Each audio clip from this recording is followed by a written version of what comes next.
want to welcome everybody to MDG. Can everybody in the back hear me okay? Great, okay. So I'm Jerry Shapiro. I'm on the board of MDG. I've been an MDG member since 2003. And I just wanted to tell you in a few sentences about MDG.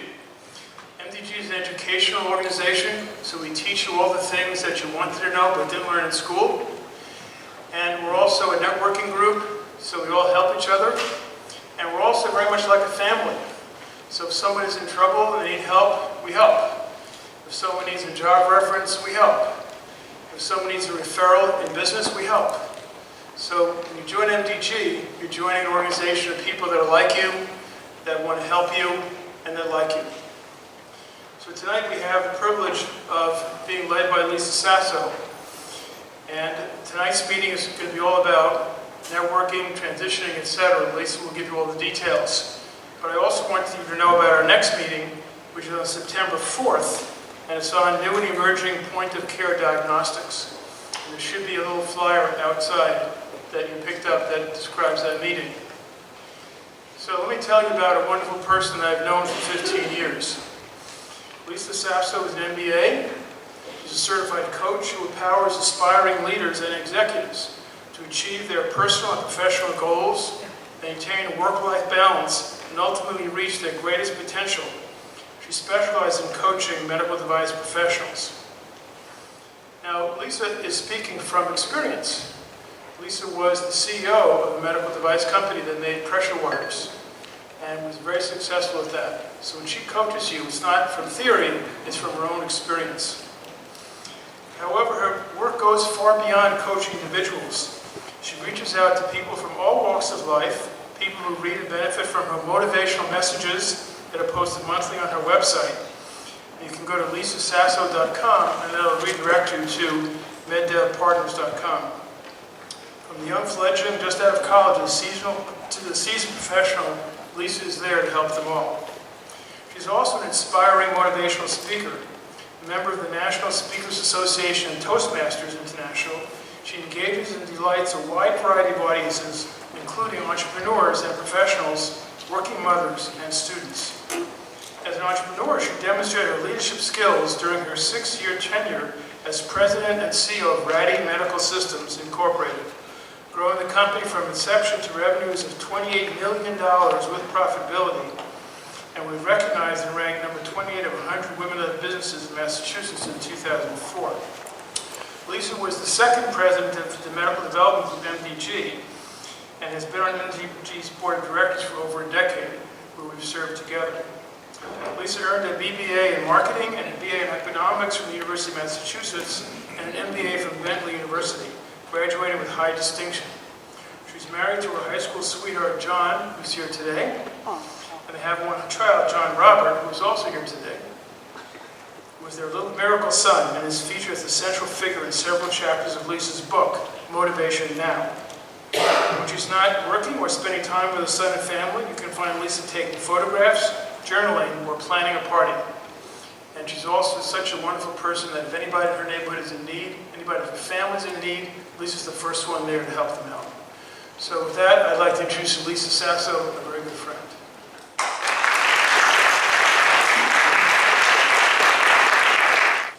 Thank you, Jerry, for that warm introduction. I really appreciate it. And I want to thank all of you for being here tonight. We know that the weather conditions weren't appropriate or what we wanted, but we did need a little bit of rain. So I want to thank you for spending your time, your precious time, with us. And we're going to make the most of this evening. First, I want to thank the MDG board, because they work tirelessly to put on programs like this. So if you're a member of the board, please stand up. Okay. There's a couple. And I want to thank our sponsors, because without sponsors, we wouldn't be able to put on the programs that we put on. So if you're a sponsor, please stand. Not just an event sponsor, a regular sponsor.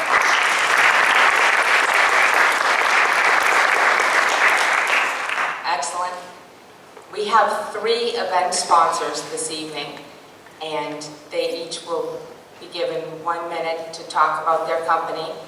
And the first person is Sunrise Labs, and it's going to be Dee speaking. Is she in the room? They might still be out there. How about Triple Ring Technologies? Still not in the room, huh? Okay, King and Bishop? All right, those are our 3 event sponsors. Maybe we'll catch them on the flip side, but they all knew that they had a minute to talk, and we have to make up for some lost time, so we're going to keep moving. I want to give you a quick agenda of what's going to transpire this evening. We're going to first do who's in the room, so that you have a better idea of who your equal people are from other companies, your equivalents. And so we'll do some exercises on who's in the room. From there, we'll develop our value statement, so you'll go home tonight with your value statement. Then we're going to have an industry update, and you'll be informed on the state of affairs. After that, there's going to be a short story, 2-minute story, and then we get into the meat of the program, which is the panelists. And we ask questions to the panelists. All 4 of the panelists are here and ready to answer those questions.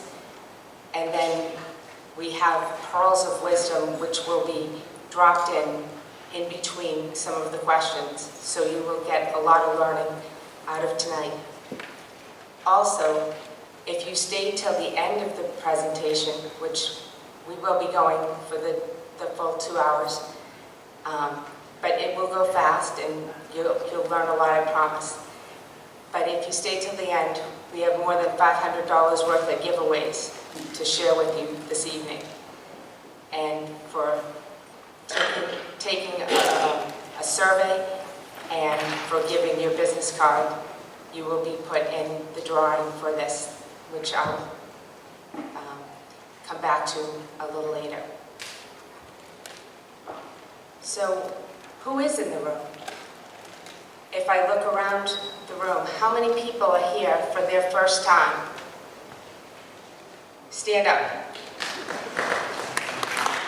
Look around. That is by far the majority. I'd say that it's about 85% of people are here for their first time.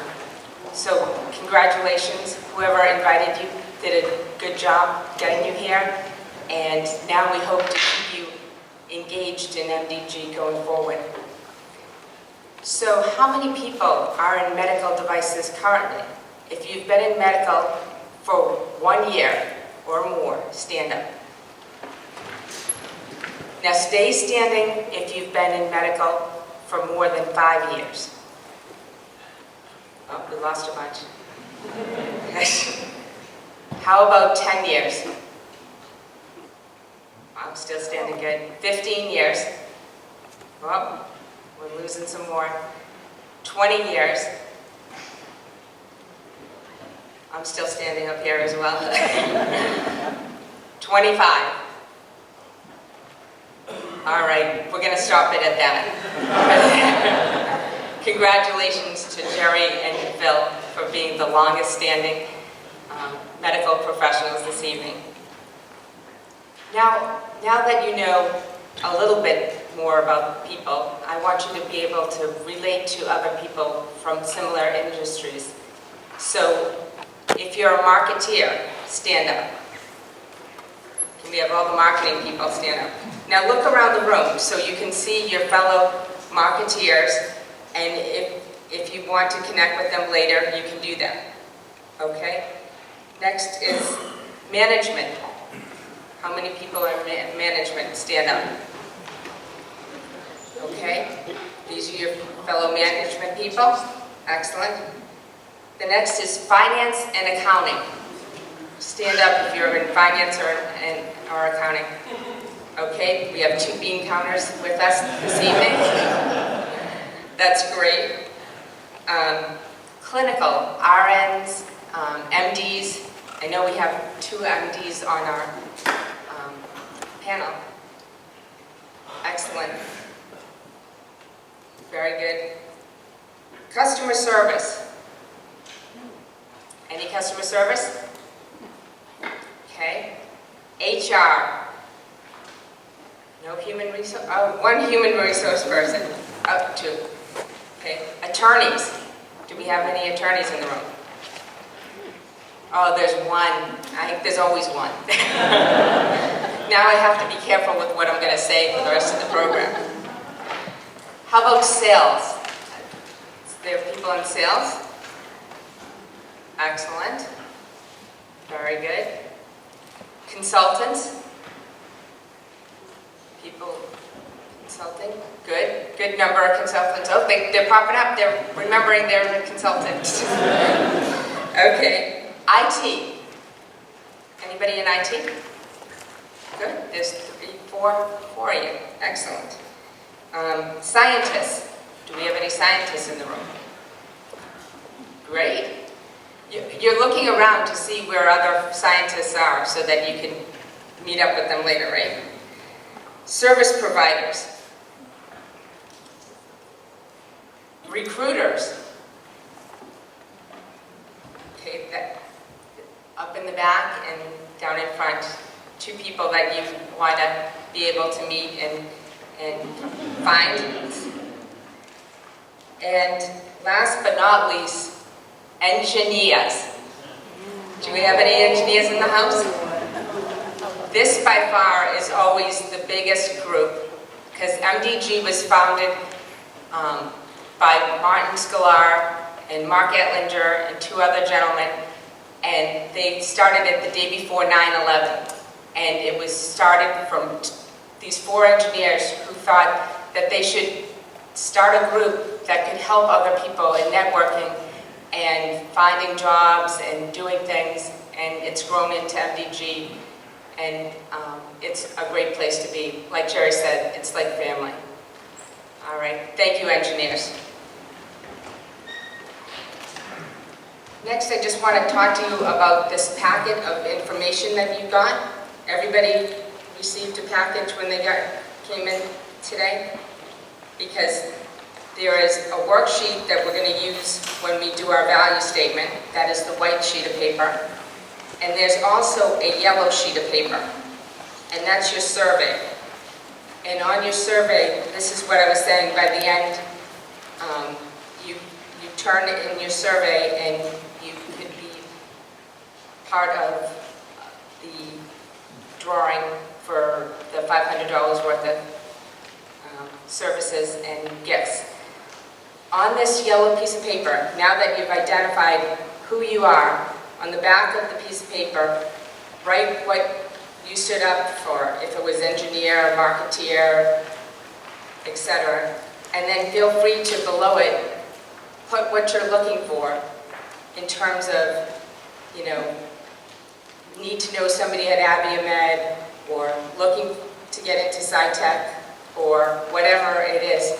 But just take a minute to do that, because that's very helpful for me to be able to help you. And so, without further ado, I'm just going to give you guys a couple seconds to fill that out.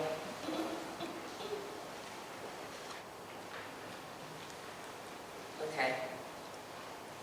Now we're going to move on, and we're going to get to a value statement. This is a very important piece of your bio that you want to have identified. This is something that you want to be able to recite off the top of your tongue.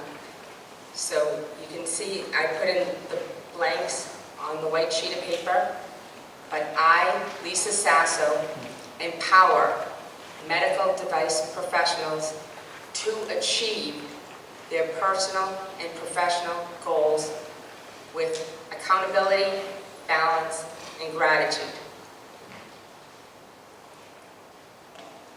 You too can have a value statement like that.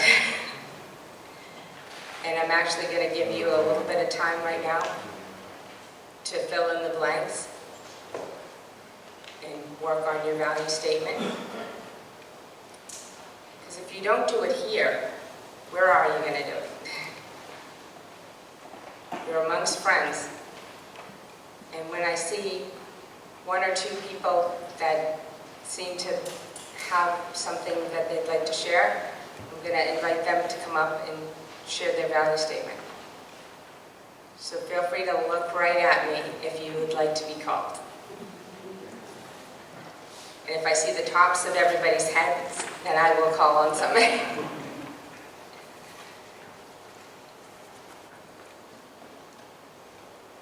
How are we doing? If you need more time, raise your hand. Okay. In the meantime, is there somebody ready that has one that has to come down here and up and around to be able to share it? Do we have somebody that's willing to share their value statement?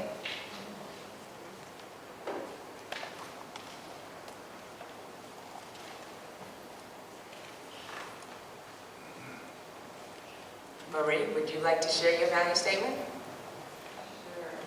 Sure. The assurance in that sure.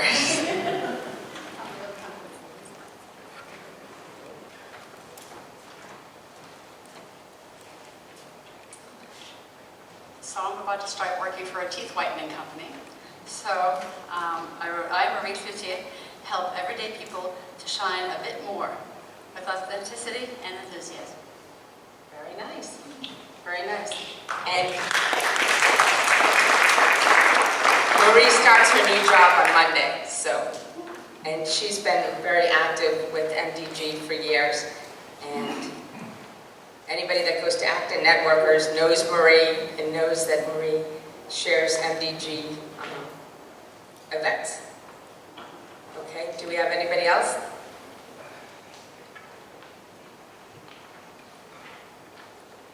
You, sir, would you like to? Yes? Yep, yeah, the person that's looking in every direction.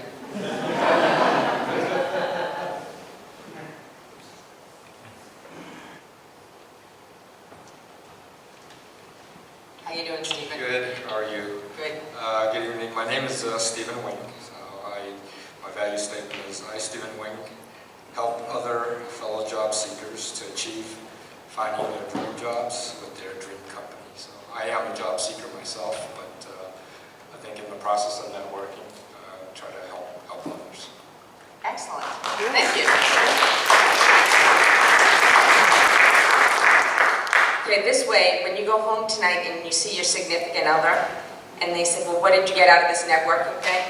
You can say, well, I have a value statement. Would you like to hear it?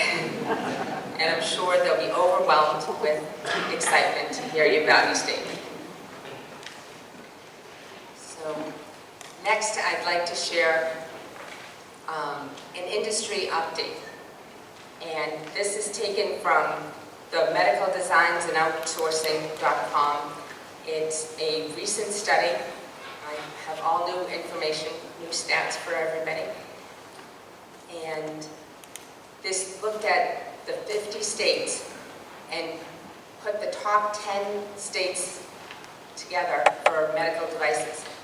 And who do you think leads medical devices in terms of numbers of employees?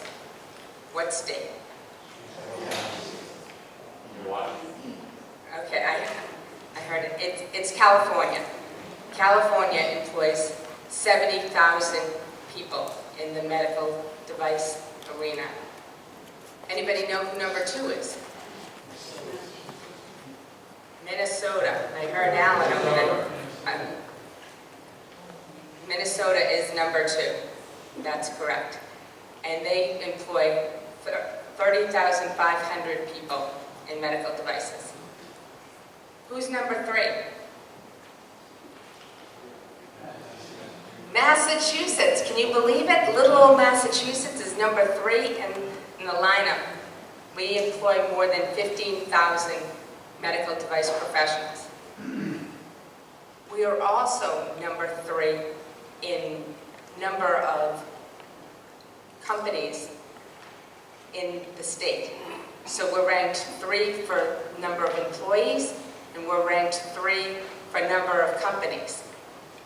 And little old Massachusetts was also ranked number 3 in patents. Now, you might say patents. That's super important for the medical device community. And the reason why Massachusetts does so well is because we have 2 things. What do we have that other states don't have? MIT. Universities. Some of the top universities in the country are right here in Massachusetts. What else do we have? Hospitals. Some of the best hospitals. In fact, I got some data as recently as last night that was on U.S.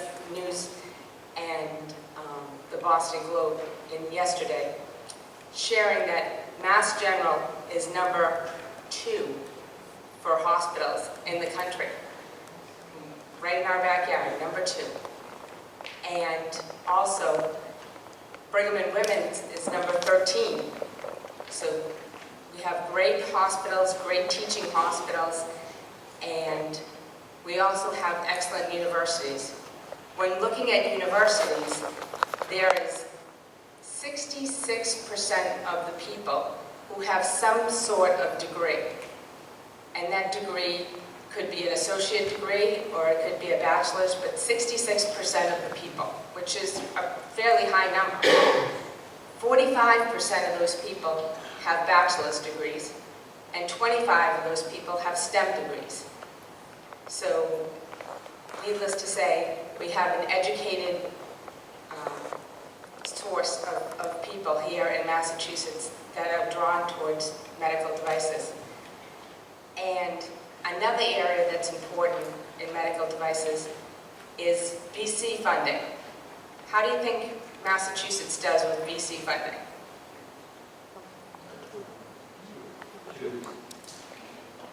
You guys are right. We are number 2 in VC funding, only after California. And in terms of last year, we did $499 million of VC funding, and Minnesota was number 3, and they did $260 million. So you can see we were almost double that in terms of VC. So we're number 2, and we're also number 2 for cementing deals. Closing the deal. Massachusetts closes it, not as much as California, but number 2. So I hope you can see from this sketch that Massachusetts is really a great place to be when looking in medical devices. And I'd be without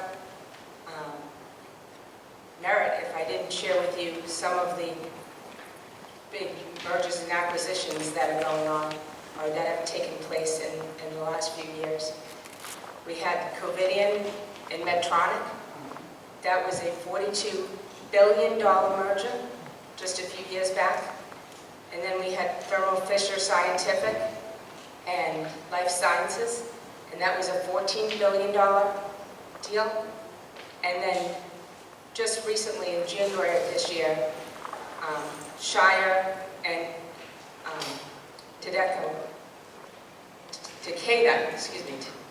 Takeda, that was a $62 billion deal. But that is more of life sciences and more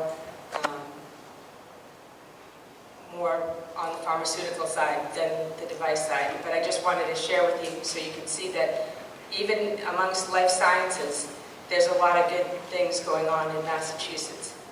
So I'd love you to stay engaged with your job searching for medical device positions in Massachusetts. Now, Is Stan Warden here?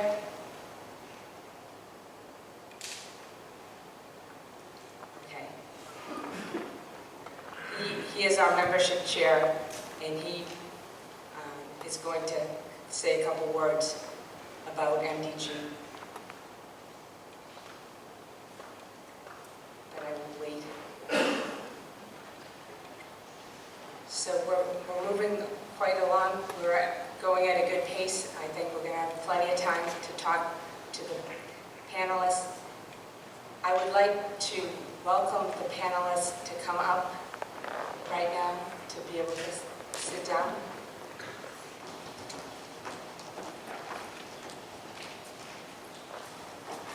Okay. Before we start our questions with the panelists, I promised you a 2-minute story, and I'm going to share that little story with you right now. Have you ever imagined wanting more out of life? To achieve your personal goals as well as your professional goals? To really honor your values and to live your life in balance and maybe even in gratitude? If this resonates with you, this is exactly who I am and what I do. My name is Lisa Sasso. I'm an executive coach and a motivational speaker, and I also help people in transition to get into and within the medical device arena. I too transitioned into medical more than 20 years ago and left a successful career in retail. I went to C.R. Bard, USCI Cardiology Division, and there I was mentored under the auspices of 3 presidents. And they mentored me. They encouraged me to go back to get my MBA, to take on special projects, and ultimately they prepared me for my role of president and CEO of Rady Medical Systems. Rady Medical Systems was a wholly owned subsidiary of a Swedish parent company. There I was in charge of sales, marketing, distribution, and clinical trials. And me and my team took the company from 0 to $28 million in 5 years with profitability each and every year. I left the job that I loved, being president and CEO, to go for the job that I was made to have, which was motherhood. And against all odds, my son made it into this world. He was born with severe cardiac defects, and he needed 2 open heart surgeries and an ablation surgery in his first 12 years of life. He's doing well now. You can see him walking around. But after each successful surgery that he had, I went back and got certified for my coaching. So within a decade, I received 3 certifications for coaching, and I coached over 160 individuals. So if you are interested in coaching or interested in working with me, feel free to send me an email or to go onto my website at meddevcoach.com or lisasasso.com, and I'd be happy to talk with you. Also, on the surveys that you're going to fill out, in the corner it has a thing saying MC for mini consult and R for resume review. If you want a mini consult or a resume review, please circle that so that I know that. And passion, balance, success, integrity, and family. These are my 5 core values. What are yours? I'm looking forward to hearing the core values from our panel, and I look forward to learning more about each of you. Thank you.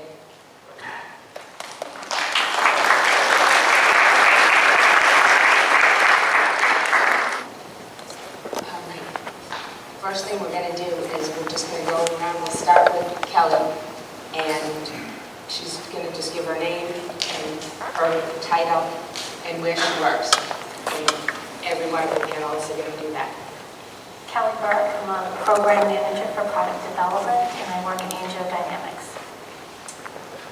I'm Steve Bowman. I'm a senior director of program project management at Fresenius Medical Care, North America. My name is Judy Isaacson. I'm the executive consultant for Vital Now Medical Marketing and Communications. My name is Regina Al. I'm principal and new product planning consultant for Biomarketing Insight. All right. Now, each panelist will tell their career story, starting out with where they went to school, their major, and their subsequent job history, and how they got into medical devices themselves. I'm going to start with Regina to answer the first question. Sure. So I went to the University of Michigan, and I got my degree in terms of microbiology. So I started actually in the pharma side, so to speak. But I didn't want to do pure research, which I actually did research, and I'm not a lab person.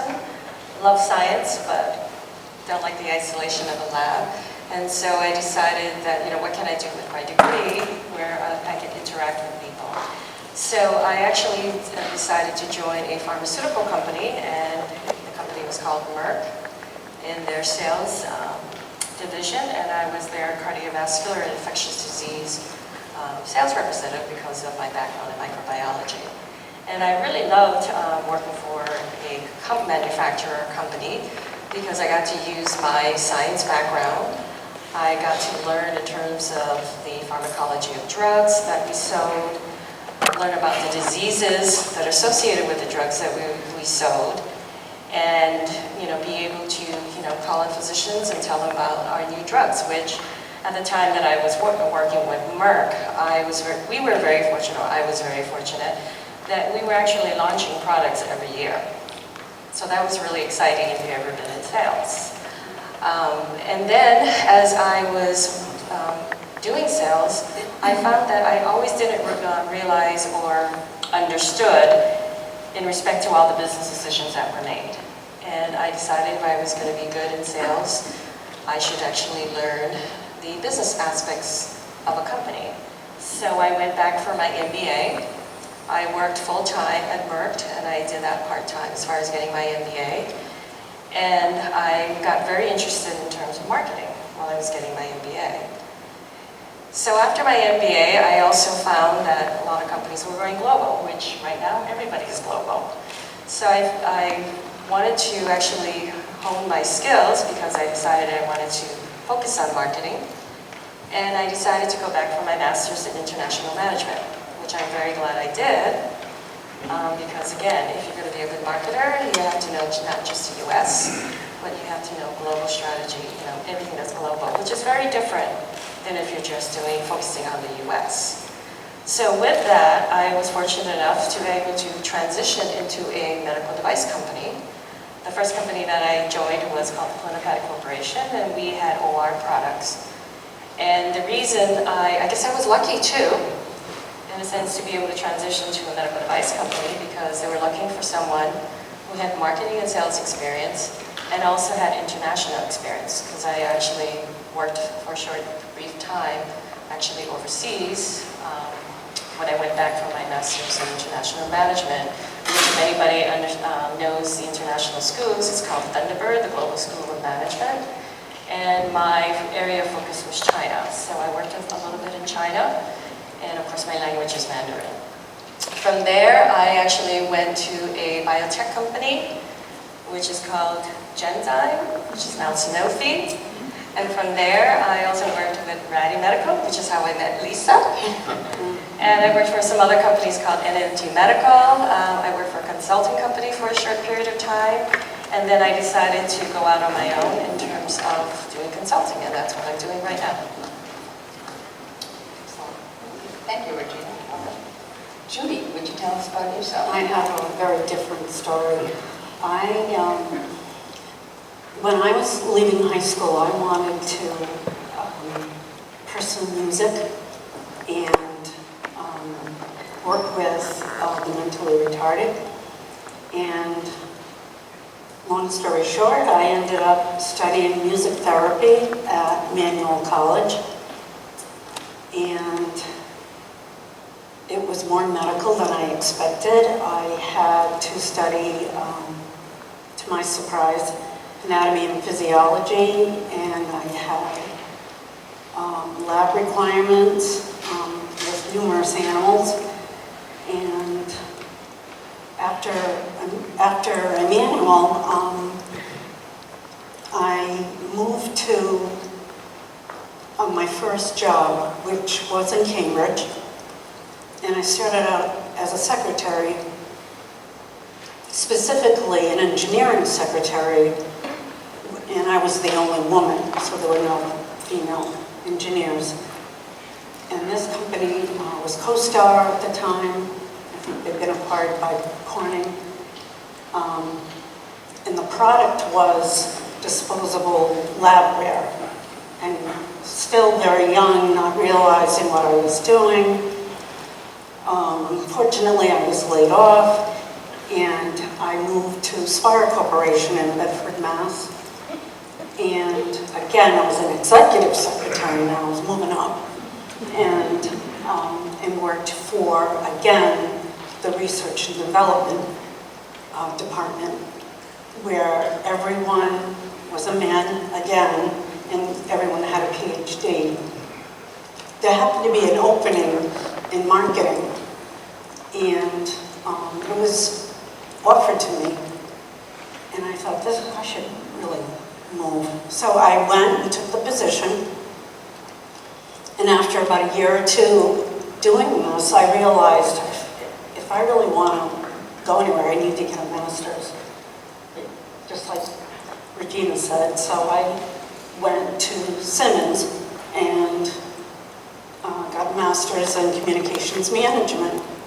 And things started to take off more after that. I left Spire Corporation to join a startup. One of the scientists had left Spire, and he had invited me to join him, and I was terrified. I didn't know, what's a startup? Do they have money?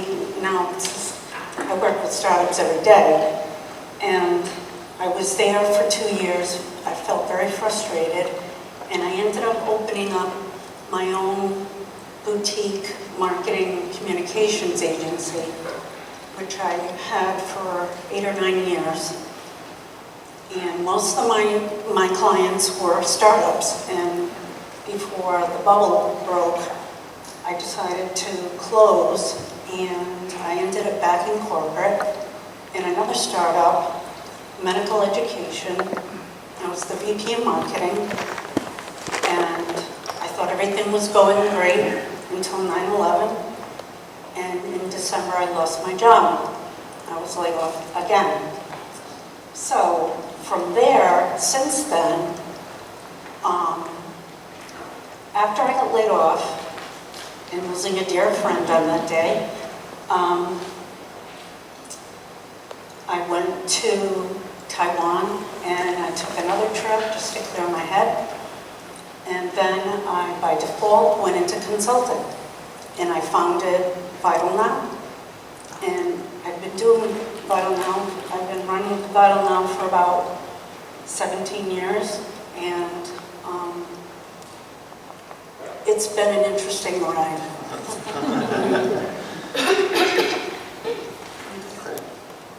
Okay, next we'll go to Steve. Sure. So I started off a bachelor's degree in mechanical engineering, pure mechanical engineering at Columbia, but I knew I didn't want to go, work for Ford designing car engines or something, and so I thought, all right, I want to go to graduate school. My plan always was, I love teaching, and so I wanted to be a professor. Okay, so I knew I had to get a graduate degree, so I applied to a biomechanics program at Harvard, so I got a master's degree there, and the reason I went to biomechanics is because I enjoyed the engineering, but then I took some undergraduate classes where they're applying the engineering principles to medicine. So I thought, oh, that sounds interesting. So I started to go down that path. So my advisor at Harvard, as part of the master's program, he told me about this program, a Harvard MIT Health Science and Technology program. where you take the science and engineering courses at Harvard and MIT, plus you take the first 2 years of medical school at Harvard. The idea being you know the science and technology hardcore from Harvard and MIT, but also you know the clinical side of things. You speak the clinical language, you know the clinical diagnoses, you round in the hospitals, so you're in the first 2 years of medical school you do that. And so I got a PhD through that program. So at the end of all my graduate work, so I had the science and engineering, but I also had the clinical. So it was a great place to be. But also my experience had changed in terms of originally when I started in graduate school, I wanted to be a professor and do teaching and research and everything's fantastic. But as time goes on in graduate school, you realize the pendulum shifts over because research has ulcer written all over it. I was smart enough to realize that you start talking about research and soft dollars, you have to get grants to support yourself, to support your staff, to support your graduate students, for the laboratory equipments. You're always thinking of your next program, your next grant, writing the next grant. The competition to get funding is intense. And I just wasn't cut out for that. I was smart enough to realize it wasn't for me. So I went off to industry, and at the time I was kind of a black sheep in the program because most of my fellow colleagues were mostly all academic medicine or research or something. I said, this is not for me. So I went off to Johnson & Johnson, got a job working at Johnson & Johnson in a sports medicine company, designing implants, sports medicine implants. So rotator cuff repair, ACL repair, meniscus repair. And it was just exciting. It was really fantastic. So I enjoyed applying all of my learnings to a more immediate industry need. Academics is great because you can impact populations, whereas in industry you can have much more direct contact. You can really see what the unmet needs are for individual patients or clinicians and really help them. So I enjoyed that, and Johnson & Johnson is obviously a very large company. It has a big device component, a big consumer, J&J baby products, and then also the pharmaceutical. So I spent about 13 years at J&J in various roles in R&D and project management, alliance management, partnering with other companies and other academic centers around the world.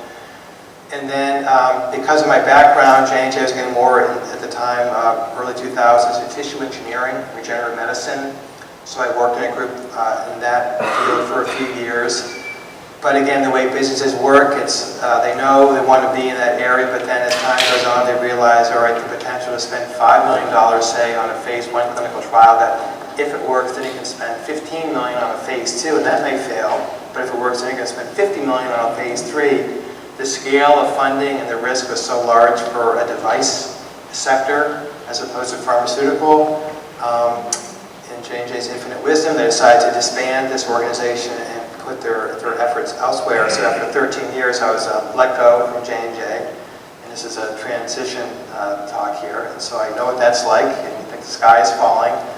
But to Lisa's comments earlier, there's so much opportunity in the Boston area from a device perspective, from a pharmaceutical, from biotech. There's so many opportunities here. And so in a fairly short time, again, the timing was right, so I got another job at Smith & Nephew, also in orthopedics, heading up a sports medicine group there. So I worked in that organization for about 4 years, doing more of the same things, a little bit more interaction with surgeons, KOL, key opinion leaders globally, and so that was really exciting. We had an acquisition, and so I was on the acquisition team. Everything was fantastic. I was going to be the leader of all the combined R&D until Friday at 5 o'clock. I got a phone call from my boss and said, hey, guess what? We're not going to go with you, despite being told. So there's another transition here. Nothing against you. This is just business, and you get severance and all that kind of stuff, so life goes on. And you realize, okay, also, so by now, 17 or so years into the career, there's so much in biotech and pharma in Boston, so if I don't scratch that itch now, I'm never going to do it. So it took me a long time to find a role where with my more pure play device experience can be applied to a biotech or pharmaceutical organization. And so I ended up, it took me less than a year, 364 days, but less than a year, to get a job at Shire, because Shire was, like many pharmaceuticals or biotechs, they're so focused on that liquid drug or biologic, and that's where all the press goes to, and this is all the power and the potential. And yet, they're only just starting, a few years ago, starting to realize, all right, how is a patient going to self-administer this medicine? So you have a drug here that can cost several $100,000, and nobody really is thinking about, all right, how is this going to get administered? Is a patient really going to want to go to a hospital, get an IV line, Is a clinician going to want to do that, or can the patient self-administer? Can they use like an EpiPen or a pre-filled syringe? And so that's a device. That's a combination product.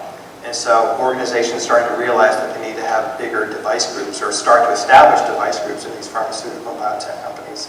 So I was part of that organization for about 3 years. And then, again, as Lisa said, Takeda announced their acquisition or the merger with Shire.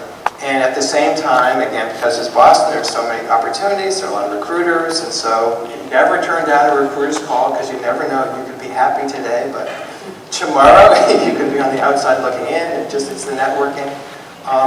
And so I got a call from a recruiter actually in Germany, because I'm at Fresenius now, so Fresenius is a German-based company, just describing an opportunity, and thought, oh, sure, I'll take a call. And then another call led to getting the job description, and you look at the job description, it looks really appealing, and you have more discussions, leads to Skype meetings, leads to face-to-face meetings and whatnot. And so then I got the offer to join Fresenius, and then a little tidbit here for strategy. So I get the offer, so then clearly they want you, and then you say, okay, I'll accept the offer, but I can't start until after the Shire Takeda deal closes, because financial benefits and stock options and stuff, and so they had to wait. So I've only been at Fresenius since mid-February of this year, and things are going well right now, so I enjoy my role there, more of a white space innovation. But sort of summarizing this, so you may start off today with some sort of plan about what you want to do with your career. Despite your best intentions, things are going to happen to you. It has nothing to do with you, and you just need to be flexible and go with it. Have your education, have your skills, have your network, and look at life through the lens of there's a lot of opportunity here, and how can I turn the lemons into lemonade? How can I react to it, say, okay, why did this happen to me, what was me, etc. But there's a lot of opportunity out there, so never give up. It's like a summary here, but I'll have more stuff. Thank you, Steve. Kelly, can you tell us a little bit about your career? Yeah, so I did my undergraduate work at WPI. I was going to go biomedical, and then was a 5-year program, and I couldn't really afford 5 years, so I went straight electrical engineering. Started work at Raytheon. Was in the military, missiles and radars, very different from medical, but very highly regulated. So I was there for a number of years, had a small group of electrical engineers, worked on the Patriot system. After I had my second child, I was commuting from Quincy to Tewksbury. I'm like, something's going to go, it's probably my sanity. And said, okay, I need to find a job close to home.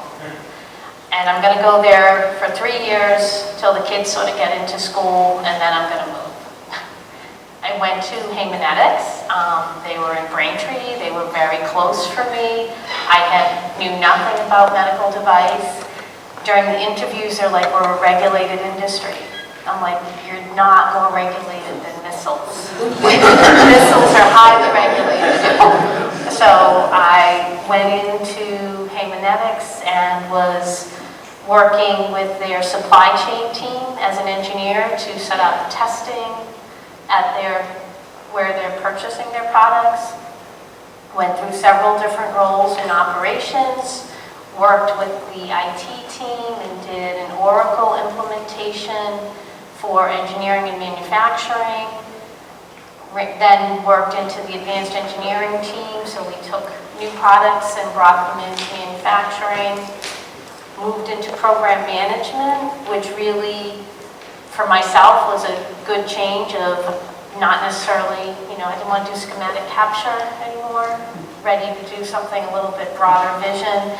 Cross-functional work, I think that's one of the things in medical device. There's really a strong opportunity for cross-functional, quality, regulatory, understanding how your product will get to the market. I was there for 19 years, and then they were going through a transition, which didn't include me. So I was left there, took some time off. I did some consulting work with Zoll, and then just in December, I working with a recruiter, got a job at Angiodynamics, and I've been there just over 6 months. And really an exciting company, still medical device. They have an oncology group, they do thrombus management, and some other medical equipment, mostly in hospital use. And I think during that time I got my master's degree and I got my PMP certification. And I think the piece that is most exciting to me about medical device is there is opportunity all over the place, and you can continue to learn and do new things throughout your career. Excellent. If you could, a big round of applause for that. Everybody's here. You can see I brought 2 marketing people here and 2 engineers so that you could see the differences in their backgrounds for your, you know, for your projection of what's available with medical devices. And without further ado, I'd like to announce the first Pearl of Wisdom is going to be Dr. Jim Phillip. He's going to come right up here and share. I started my career as an electrical engineer at Cornell, where I wanted to become a great engineer, and I learned a bunch of great things. But I got recruited into the engineering co-op program and got recruited by Bill Craven and Dean Morton from Hewlett-Packard Medical. And the next thing I knew, I was working for Hewlett-Packard Medical. And I was there every summer for the next many, many years. I continued my engineering studies with a bachelor's and master's in EE in information technology and not really in biological things, but in good, solid engineering of that era. Along the way, I discovered the products we were designing were what doctors wanted and not what they needed. And then I thought if I went to medical school, I might be able to figure out what they needed. And if I was really good at it, I could then design the things that they needed. And then I could come back and do my best to teach them to want those things that they needed. And I've spent my entire career doing exactly that. I chose the field of anesthesiology because it was the most dangerous specialty that there was. We had a mortality or bad outcomes of 1 in 3,000 patients would end up not being right when they woke up from anesthesia. We're now at 1 in 300,000. We got 99%, we have dropped it by 99% from where it was when I entered that field. We invented technologies that save lives, that detect problems. It used to be that when a heart would stop during anesthesia, people would say, the heart stopped, that's a terrible thing. We need something to figure out how to detect that the heart is going to stop and does stop. Well, later we discovered that the heart never stops unless breathing stopped 20 minutes ago. And we then discovered that it was ventilation that needed monitoring. And we kept discovering that the things that patients were dying from, the things that were going wrong, were the things that we weren't looking at. It's like the mathematics of eigenvectors. You're looking in all the wrong directions and you're never looking at the things that count. So we then started monitoring all the different dimensions of life and writing about those things and actually trying to come up with where is the problem and how do we really get to the solution. During my career, I've ended up with 5 medical products that are successful, that are on the world market in my laboratory as an anesthesiologist 2 days a week or 3 days a week, and then a research and development engineer for the rest of that time. And basically spending I was up there with Jerry with the number of years in this business. I've been doing it for a long time. What I've seen within hospitals, though, is something that most people don't realize, and that is that there are engineers in hospitals also. And there are good engineers who became clinical engineers by being in the clinical environment, and they get to solve problems every day. And then I see those colleagues of mine who were wonderful engineers and clinical engineers disappear because they've gone out to work for one of those many companies whose products that they've supported within the hospital, and then they may even come back again and then go back to another company. So recognize that there's an opportunity within hospitals in biomedical engineering to do incredibly good things, to solve good problems, and then to go out and find other things to do. Thank you. What is life like makes it different or similar to other industries? I think the first thing is we mentioned the regulation is very highly regulated. So, FDA, if you ever look, it's a fantastic website and they just revamped it. But there are all these guidance documents and whatnot, and so if you have questions, there's a lot of information there, so how do you navigate all the regulations? But that's even once you have sort of a product concept or something. I think one of the biggest surprises or challenges for me, so I work with very large global multi-billion-dollar public companies, is the number of customers. And I had meetings this morning with a team from Accenture in Somerville about customers. Who are the customers? And so you may think, okay, well, it could be the patient, but it also could be the clinician, or the surgeon, or the surgical nurse, or the hospital, or the payers, or the FDA, or the European regulatory authorities, or the Japanese regulatory authorities, or it could be even the sales reps who have to manage all these things. And so this is just a high-level view of who the customers are. So you think from a medical device, prescription, so it's going to be the doctor, or it's going to be the patient. And FDA only cares if your product is safe and efficacious, right? They don't care if Aetna is going to pay for it, or United's going to pay for it. They don't care if the doctor's going to use it. They just want to know that it works, it's safe. And so from a company's perspective, one of the biggest challenges is to know who your customers are. So it's not just coming up with a product or an actual device and getting regulatory approval. It has to be something that's valuable that somebody's going to use, and somebody's going to use it if they're going to get reimbursed for it. And so you have all these multiple stakeholders, and I think that is one of the biggest nuances of medical devices. Excellent. Judy, what do you think?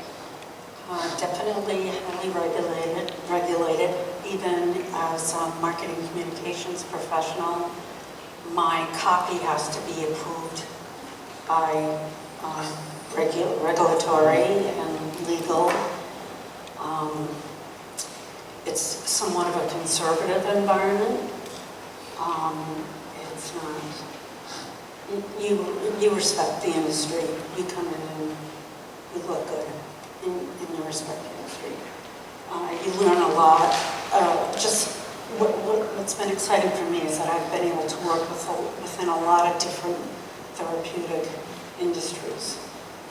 Cardiology, radiology, like a whole list. And I've also been able to work with both biotech and medtech. A lot of amazing technology out there. Excellent. Kelly? So as I think about the medical device industry, I think one of the values for your professional development is in many companies you have the opportunity to work not just in your little silo, but you need to work across all different parts of the organization, because you can design something that's great, but if you can't actually manufacture it, or you can't manufacture it at an appropriate cost, then you never actually get into market. And if you don't coordinate with your quality and regulatory team on the testing they need to submit wherever you're going to sell, you now go back and you have to do it over. So the ability to learn how all these other parts of the organization work, it just grows you anywhere you would like to go. So you have people who start in engineering and they move to sales and marketing because their technical expertise helps them speak to the customer on the value of your product. You may move into quality or regulatory because, again, your foundation lets you convey that information to an audience who needs to understand why your product is good to use. So I think that piece in medical device is you have opportunity to really grow. I've worked more for mid-sized companies, so there's also opportunity if you are process-minded or you just look and say, why would you do it that way? You have an opportunity to drive for process improvement and efficiencies in how you do your work and how you communicate. So those are the pieces I think that if you are in another industry, you can bring into medical device, and from within medical device, you can take that knowledge and bring it to a totally different type of product, but the foundation will let you move.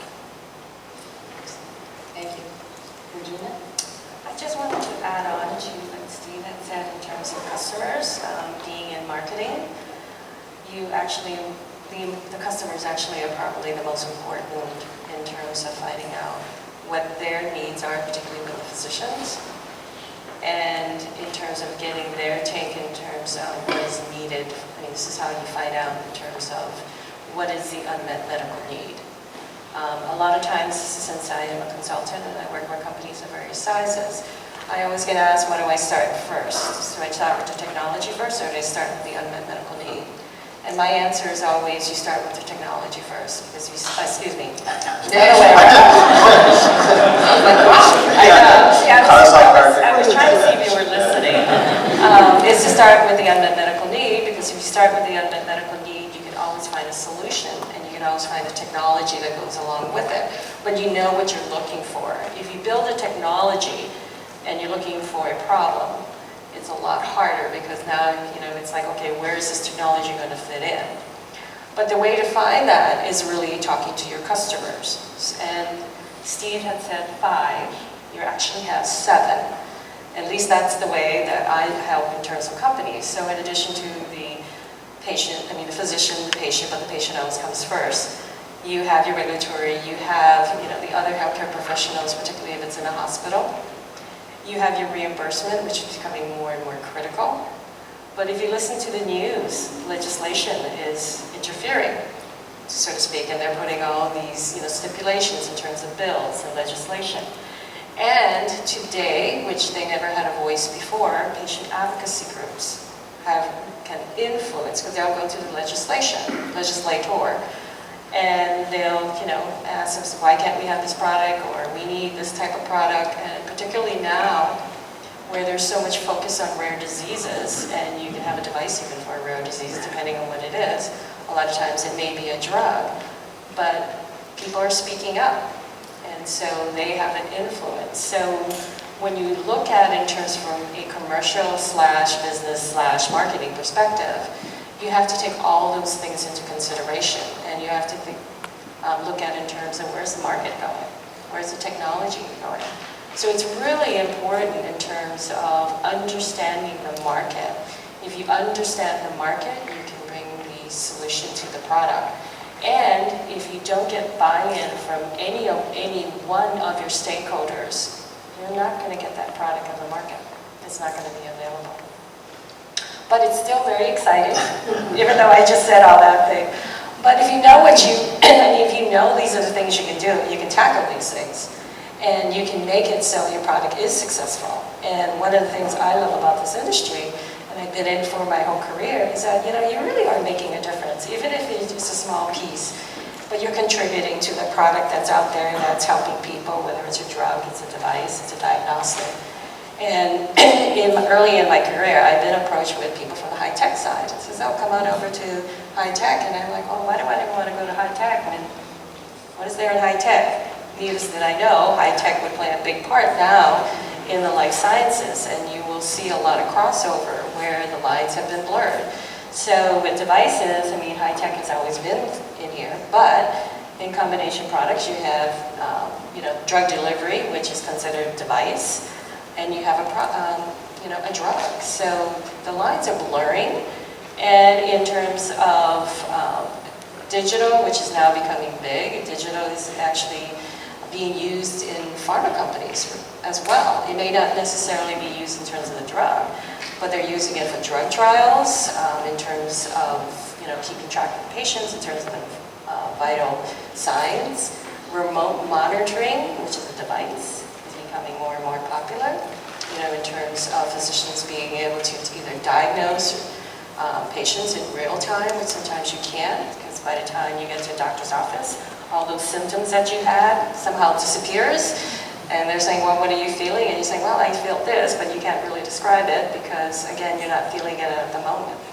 So there's a lot of crossover that's happening, and the lines, I think, are really, really blurred between medical, in terms of medical itself, healthcare, and even fitness. Fitness is playing a big part. And, you know, there's a fine line between what is considered pure fitness and what is considered a device. And that's the biggest debate in terms of FDA right now. They have their guidelines as well. I don't know if that answered your question or not. Yeah, you answered it. Thank you. What transferable traits or characteristics did you bring from your old job into the new medical device position or company? Well, I have a master's in communications management, and I was able to prepare marketing plans, investor plans, communication plans, and PR plans for companies that needed brand awareness and increased market share. My customers, my clients have mostly been small or startup companies. And I've been in a position where I've had to wear many hats and had to roll up my sleeves and do the work.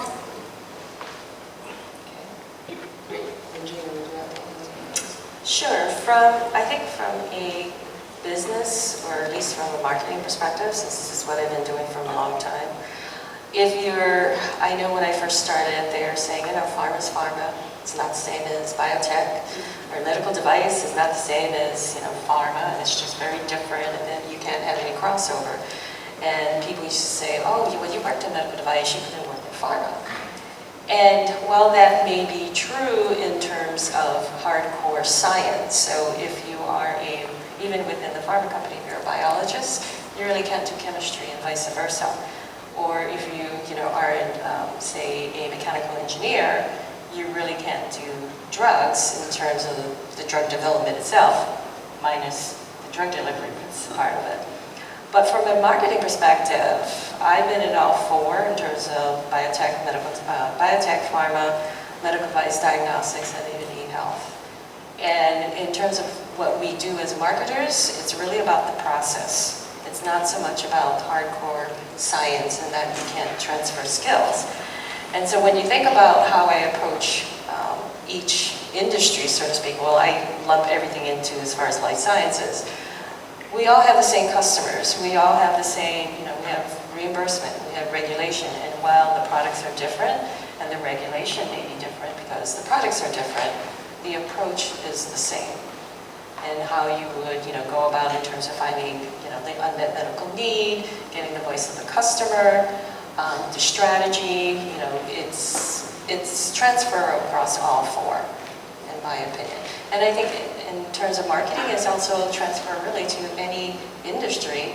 You have to know the little quirkiness, I guess, with the industry, like, in terms of defense. But the approach, it's all about the approach or the process, and that, to me, is the same. Excellent. Thank you. Kelly? Could you repeat the question? What transferable traits or characteristics did you bring from an old job into medical device position or company? So I think the traits that are transferable, one, are your foundational skills, right? So engineering is engineering. Like the rules don't change. The math works the same. And the piece that you bring is your knowledge and your process. So a good design is a good design whether it's for a missile or it's for a centrifuge that's going to spin blood. The part that is different is how you document that. And having, I think one of the things that you bring into medical device is if you don't write it down and you don't have a record, it didn't happen, right? So you could have made 500 of them and they were all great, but if you have no records that you built 500 or how you made them, then you might as well have had none. So I think the transferable pieces are your keeping good records, having strong communication across the work that's happening, of what your test results are. And I think the other piece is being open, I think it's similar to the marketing is the process. If you have a strong process, that process applies across industries. Knowing what you're trying to, what is the problem you're solving, you're going to then come to a strong answer. If you start with, oh, this would be really cool to make, and there are lots of cool things you can make, but if nobody needs it, wants it, or it doesn't interface or fit in with the other products or the business case that you're trying to do, it will just stay a science experiment and it stays on the bench. So I think being open-minded, using your process, and then listening back. When your customer says what they need, don't think you understand better than they do, because you really don't. So for me, those are the things that are transferable. It's almost, I'd say, more the soft skills and the process. Thank you, Kelly. So picking up the soft skills, so I have a summer intern reporting to me, and he's like a babe in the woods. He's just learning all these soft skills in terms of even simple things. How do you do a meeting or something? How do you make sure people attend or they participate or something? It's not, F equals MA. This is like the real world of how it happens. And so for me, I always look at it from a transition, just the flexibility, being able to know that you're going to follow the same process, but you have to understand you're going to be flexible. What tools or techniques you're going to do, what the product is going to, the requirements are going to be, who the customers are going to be, how is it going to get used, but you have to have that flexibility. And again, getting back to the whole Boston, the benefits of being in Boston, there's so many opportunities that you want to be flexible and adapt to those. And yet also you realize because nowadays things are so specialized, you're going to have to work in a team environment.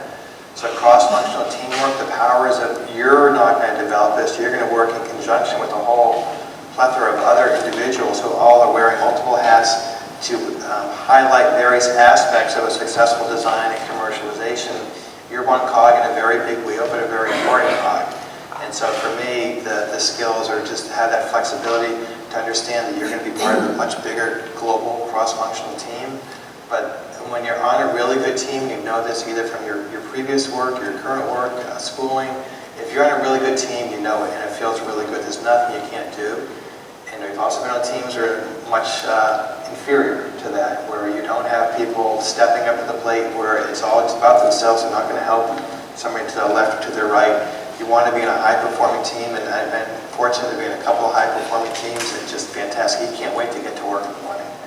It is possible. Excellent. Now I'm going to call Eric Ross up to the stage. He's got our second pearl of wisdom, and he's a networking expert.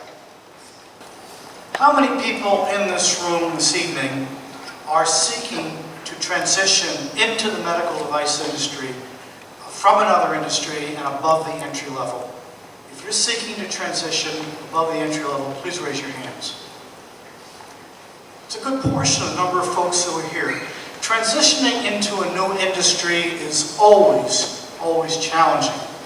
And there's an extra challenge when you're trying to transition into the medical device industry, because any medical device industry job description will require a bunch of years of experience in the industry. That will be a hard requirement for obvious reasons. So, if you apply and you're an outsider, you're very likely to be immediately screened out automatically by the system. That doesn't sound promising. What can you do about this? Here are some things that actually work and can work well.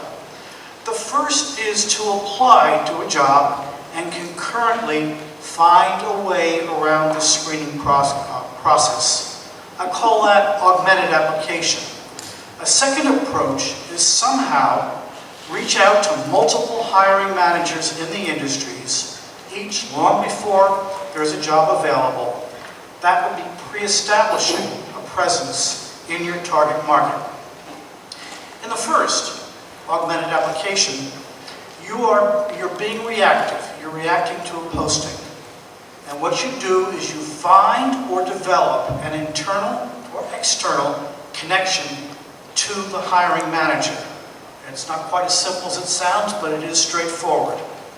In the second, that is pre-establishing a market presence, you are being proactive.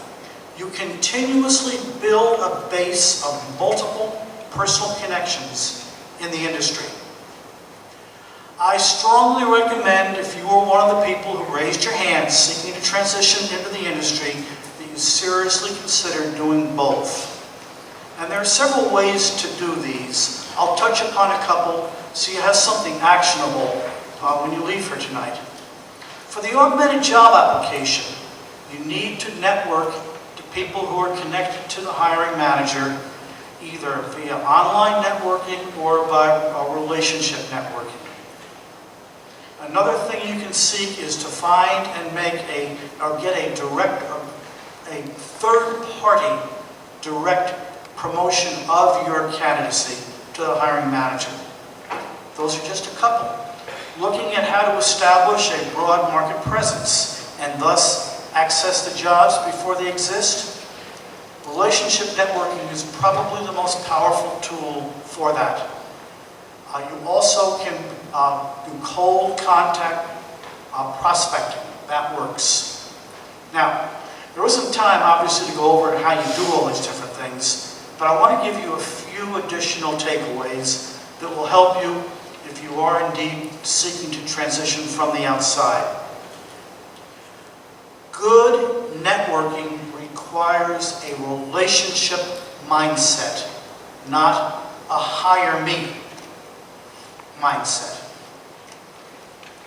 If you are interested in new employment and you are talking to another business executive or business professional, it is a statistical fact that there is an 85% or greater likelihood that that person is only 2 steps away from somebody who needs you. Unfortunately, there is a less than 10% likelihood that that person is only 2 steps away from somebody who wants you. Thus, there is a need, but not yet a want. Therein lies a hidden job market, one you can access by networking. I hope that these few little pearls of wisdom are of some use to at least some of you here this evening. Thank you. Getting that balance in place. So it's a work in process, but it's good. Excellent. Judy? Definitely honesty and integrity. As a marketing professional, I cannot claim anything that is not proved or is untrue. And I work with a lot of small companies that don't have a regulatory department, and sometimes I'm taking that at a risk, performing that at a risk. And lastly, respect. You'll work with some of the most amazing people, the smartest people. Great. Steve? Yeah, so just in the through the lens of today and transition, so for me, from a working perspective, I want to learn. And so, like, I didn't know anything about dialysis, 7 or 8 months ago, but it's like, oh, it's a great opportunity to learn something new. So I want to learn.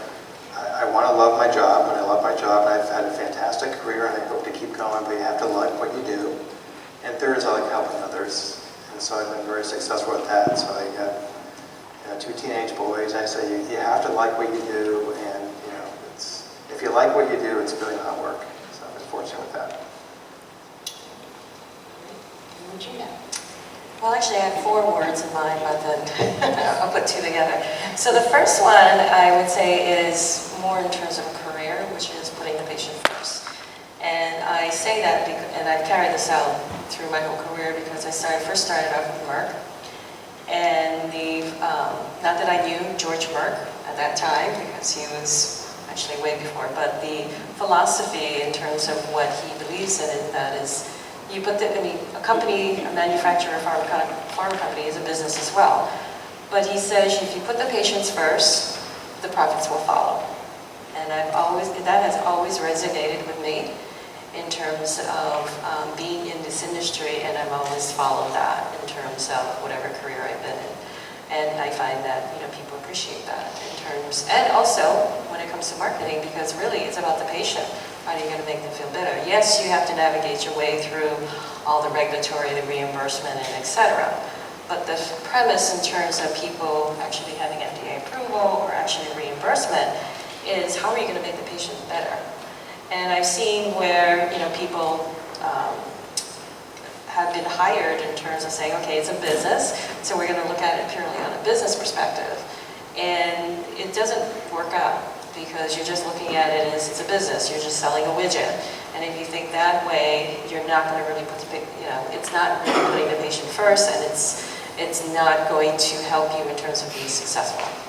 The second one is, I guess we're having a theme here, honesty with integrity. And I found that you always have to be honest, you always have to integrity, but one of the things I've found in terms of building a reputation is that if you're not honest, particularly since we're in the regulated industry, people are not going to respect you. So when I was in sales, actually we sold a product that was for cholesterol, but it had a very specific indication for LDL cholesterol. And as you build your relationship with your physicians, you know, they get very excited when they say, hey, I used your product. And it's like, yay! But then he used, in terms of the patient that he used it on, they had high triglycerides, which is what our medication is not indicated for. And so I politely said, you know, it's wonderful you use my drug, I really appreciate it, but the patient got really, our drug's not indicated for triglycerides. And I think the better product to use is to use something that, which happened to be Lopid at the time. And the physician was really taken aback. It's like, what do you mean? Because it's like, now I just used your product, but then you're telling me not to. But then when you think about it, it's the right thing to do. It's putting the patient first. It's the right indication. And so through that, we actually had a better relationship because he's like, well, you know, she's being honest. She's telling me when not to use my product. How many people ever tell you that, right? And you just gain more respect in terms of you as a person and in terms of representing your field.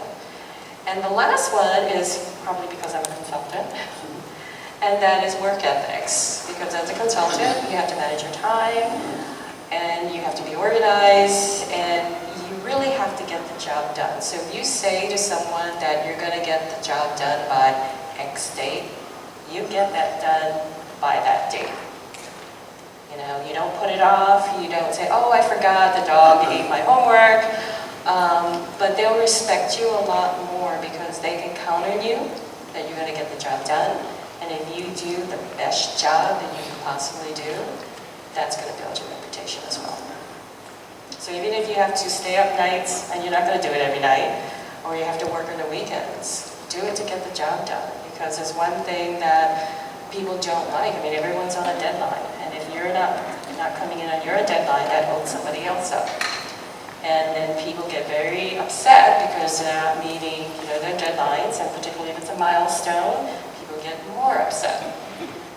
And so whatever you're doing, do the best job you can do, but make sure you get it done as promised. I mean, you're not going to overpromise and you can't deliver. But what is, you know, in the agreement, whatever you agreed upon, get it done then. Thank you, Regina. I'm going to go back to Steve. This next question. What or who was helpful in your search? Did you have a mentor or a coach to help you? I do not have a mentor per se, but definitely in terms of, you know, networking is critical. I've had excellent managers who, and I've learned from them in terms of the seeing people and the relationships they have, because, you know, chances are if you're in a company now, big company, small company, whoever you're reporting to is almost by default been in the industry longer than you and probably has worked in other organizations and knows other people, and so they already have the network. And so the power of networking just, you know, simply can't be overstated. You know, you can apply to jobs on a website or something, but you need to have that personal touch. You need to have somebody who can champion your candidacy on the inside and can put your resume on the right person's desk or in the right person's group and say, hey, here's somebody who's looking for a position. Because if you think about it from the hiring manager's perspective, if I have a slew of resumes to look at or if I'm looking for somebody, and I have a coworker say, hey, take a look at, you know, Susie's resume, I'm going to look at Susie's resume out of professional courtesy. And I also know that if they're putting that resume in front of me, it's probably going to be pretty solid. It may not be a perfect fit, but they're not going to risk their reputation to put forward a candidate who they don't think is at least credible. And so it's already streamlining things. So I think to me that's the big thing. And would you have anybody next? Can you repeat the question again? Sure. It's what or who was helpful in your search? Do you have a mentor or a coach to help you? When I started my career, there were no official mentors or coaches. I think most of them, you figured your boss was probably your mentor, or not so much coach, because coach is actually more recent. So I didn't have an official mentor, I didn't have an official coach. But I did have people along the way who have helped me. And it really, it varies from your family to teachers. I mean, just really anybody who gives you really good advice. It could be another peer. It could really be anybody. And now, I think in terms of anybody who's starting their career now, there are official mentoring programs that companies have, which they never used to have, at least not when I was first starting. There are groups and organizations that have official mentoring programs. I belong to 3 of them. In terms of mentoring people, whether it's just personal mentoring or I mentor a startup. So I think this is a really good time that you can get coaches, not coaches, but mentors. Coaches are a little bit different, and I think it doesn't hurt to have a coach as well. And we have one sitting here. But it doesn't have to be official. It's just people who care about you or who want to see you succeed. It can be, those are unofficial, as opposed to someone who has a title as a coach. But then you can have many mentors, because when you think about the different disciplines, you can't have a coach, or not coach, I keep getting them mixed, a mentor who's going to be, good at everything. So you might have, say if you want to have a finance mentor, you can probably find someone who can help you with that. I wish I took finance more seriously when I was actually going up in my career, because finance right now is just hugely important. I focus on the science, I focus on the clinical part of it, and I focus on the marketing. But finance plays a huge part in terms of companies, because again, if a company is a business, and you do a lot of analysis, and contrary to what people think, in marketing you do a lot of analysis. You get a lot of data. Because if you're going to go to your boss and say, I want to do X, he's going to say, show me the data. Why are you saying that? And how can you back it up? So in terms of even marketing, which people think is a really soft skill, we all come on data. And we live and die by data, because we have to prove that what we want to do and the strategy that we want to take, it can be backed up by data. And even voice of the customer, that's all by data too. We're talking to people, yes. And the questions are very qualitative, but we're going to have data saying majority of the people, whatever that number is, feels this way, or this is what their need is, and that goes for physicians. And everybody else that you poll, it's quantitative in terms of the numbers. Otherwise, they're going to say, why should we do it? You don't have any data to back it up. Or what is to say that, we need to do it? Yes, you have people saying this is what they want, but how many of these people are saying it? And when you are looking at in terms of marketing a product, you want to get to the majority of the customers, not just a small portion of the customers. And so there's a lot of market research that goes into it. And I like to consider our company is a strategy company, but before you can do strategy, you have to do the market research to be able to do strategy on what. What does the data say? That's my long-winded answer.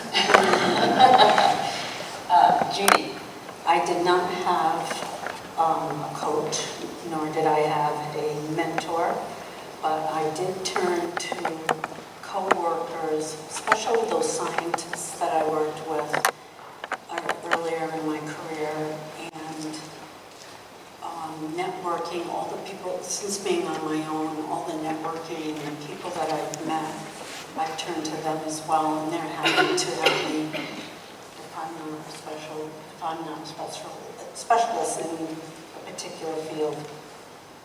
Okay, thank you. Kelly? So since I've very recently been doing this, I have actually several things. So from coaching and mentoring and networking. So when I left my role in Genetics, I had not been an active networking person at all. Like I had close relationships, but not with professional groups, not with industry groups, and realized, even though I knew people there, so I would say joining those is actually a great step. A group like this, as a project manager, I have my PMP, I joined the PMI Mass Bay chapter. You meet people from all industries and very willing to help. Through people I worked with, I also got connected with Phil, who is a recruiter, and as was mentioned earlier, getting your resume out of the filter, like this huge filter, and having someone who will advocate for you and also help match you where you can be successful is huge. And as I was getting ready to start, I actually worked with Lisa as a coach, and she helped me with my final interviews, some pieces there along with Phil, but then also helped me how to transition. I hadn't started a new job in a long time, and how to go about sort of making those connections, building relationships, having confidence that what you bring to the table is really valuable. All of those things help. So a formal mentor, formal coaching is definitely valuable. And then the informal coaching, you know, myself as a manager, I've definitely had people who were not my direct reports, but that I've mentored and coached in a professional environment, as well as, you know, through friends and family. So I would recommend for anybody to take on either role. If you're looking for someone to mentor, there's lots of groups that are looking both for people to act as mentors or who offer mentors to people within their organization. So. Great, thank you, Kelly. Now we have our third pearl of wisdom. We have 4 of these. So this is Phil Kazaki, who's going to talk about networking. Well, a few months ago, I had to, in keeping with the theme tonight, I made a transition of my own.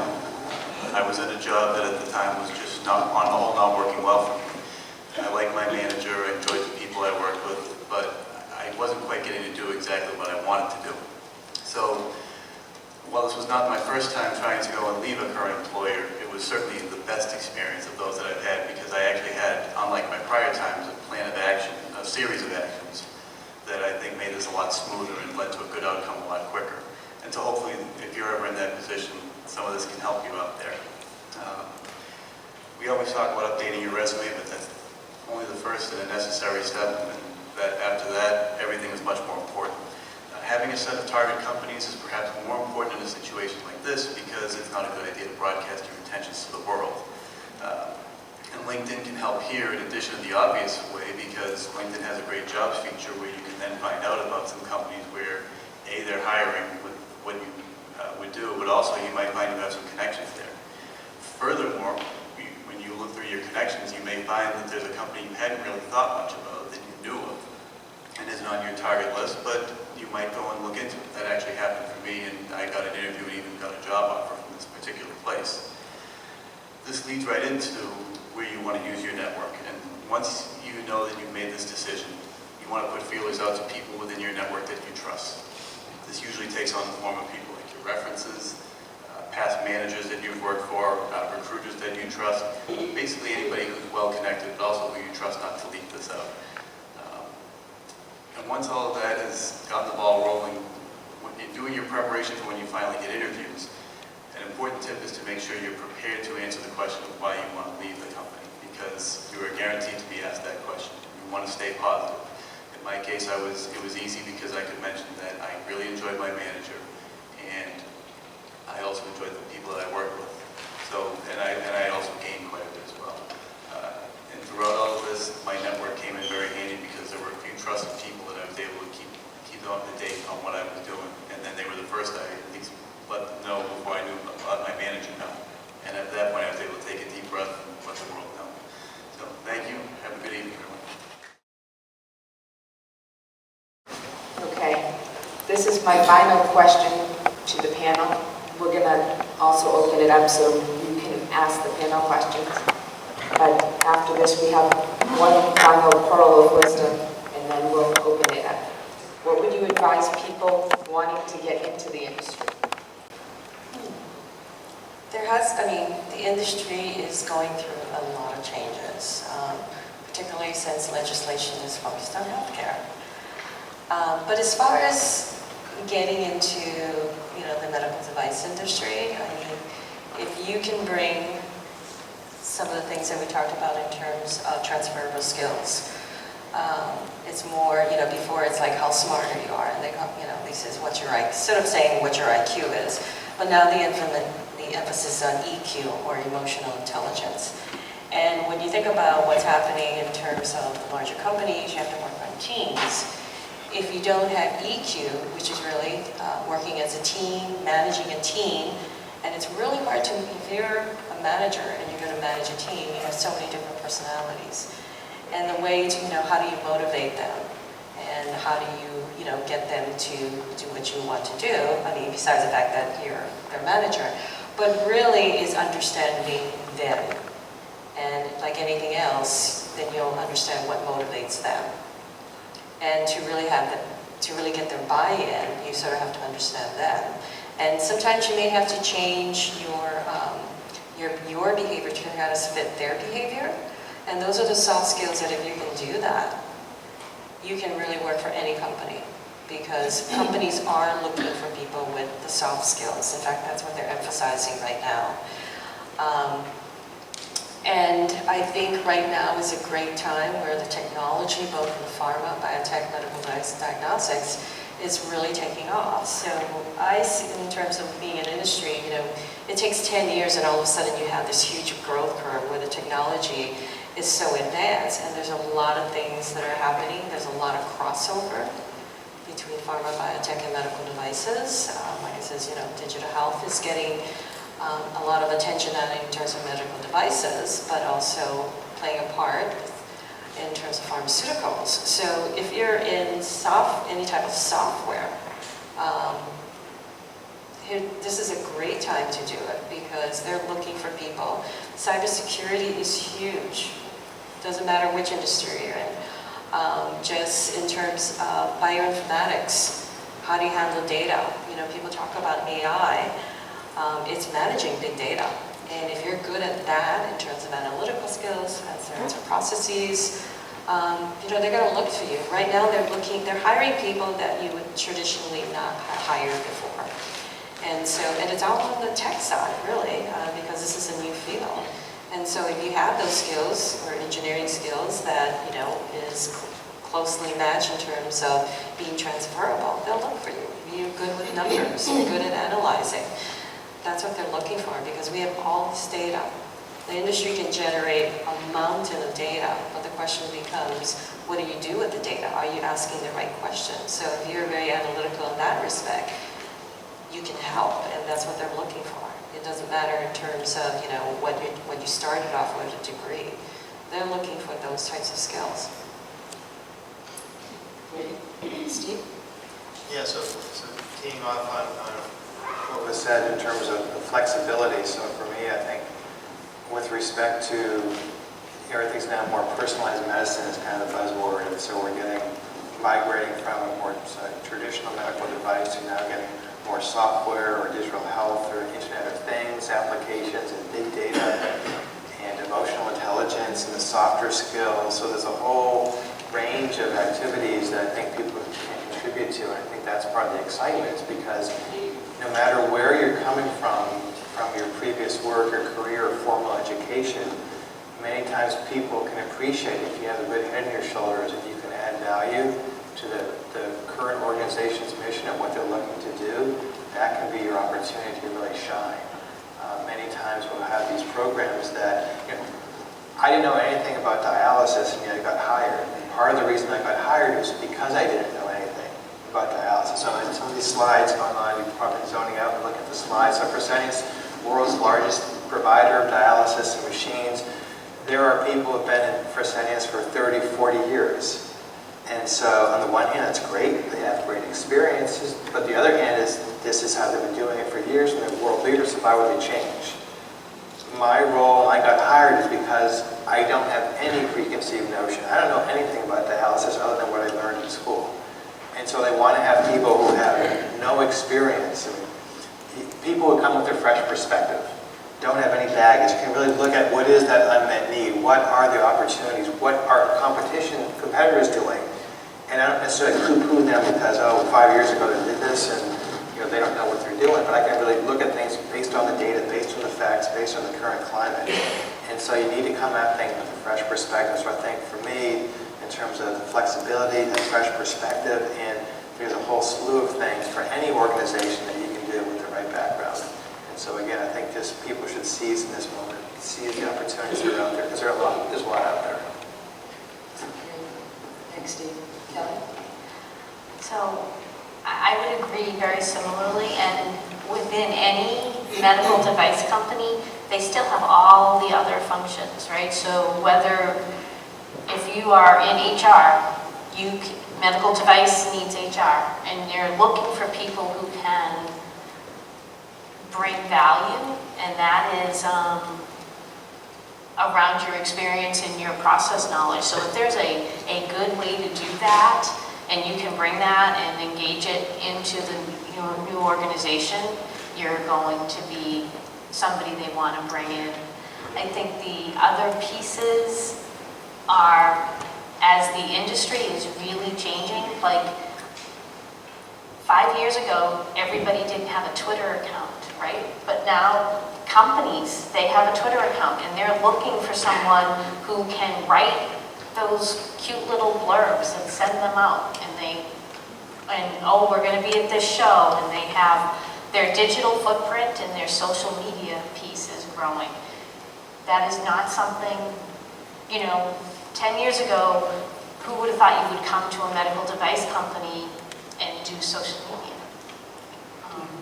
Right, so the application of today's technology and how people under 30 are looking to get their information and share information is driving changes back into large companies. And I think very similar, having been someplace a long time, there's value you have and there's knowledge of how things got to be, but many organizations are looking to say, I can't get where I want to go doing everything I've always done. To make that next leap or really go into a new direction, they want that fresh set of eyes. So the fact that you've never worked on something related to hearts doesn't mean you're not a person who could come in and work in a company that does cardiac technology. So that would be my thoughts.